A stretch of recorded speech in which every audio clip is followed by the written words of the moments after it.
Hello বন্ধুরা, আশা করি সবাই ভালো আছেন। আপনাদের জন্য আরো একটি গুরুত্বপূর্ণ নোটিশ নিয়ে আমি হাজির হলাম। আয়কর অনুবিভাগের দ্বিতীয় পর্যায়ের বাস্তবায়নযোগ্য 9টি কর অঞ্চলের কার্যক্রম শুরু এবং বাস্তবায়নে অনুমোদন হয়েছে। প্রজ্ঞাপনটি জারি হয়েছে 6 ফেব্রুয়ারি 2025 খ্রিস্টাব্দে। গণপ্রজাতন্ত্রী বাংলাদেশ সরকার অর্থ মন্ত্রণালয় অভ্যন্তরীণ সম্পদ বিভাগ কর 2 শাখা।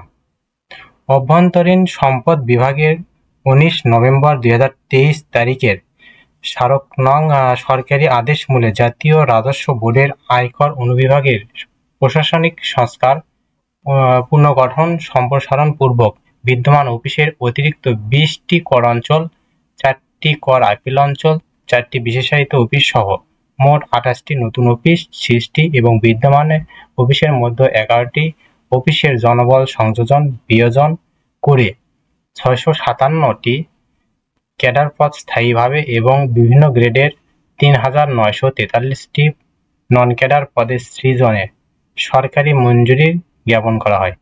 উক্ত মঞ্জুরি আদেশে উল্লেখিত নবসৃষ্ট 28টি অফিসের মধ্যে দ্বিতীয় পর্যায়ে বাস্তবায়ন নিম্নবর্ণিত 9টি অফিসের কার্যক্রম শুরু এবং বাস্তবায়নের অনুমোদন করা হলো।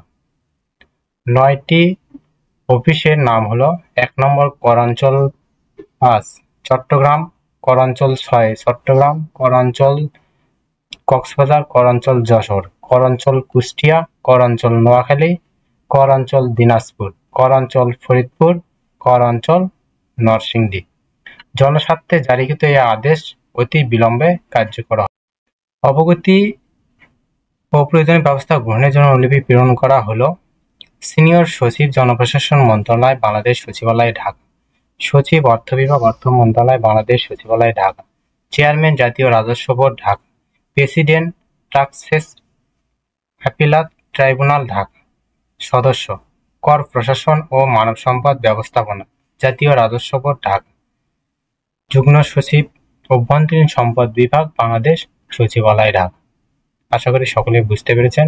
আমাদের ভিডিওটি ভালো লাগলে লাইক, কমেন্ট, শেয়ার করবেন এবং আমাদের ইউটিউব চ্যানেলটি সাবস্ক্রাইব করে পাশেই থাকবেন। সকলকে অসংখ্য ধন্যবাদ।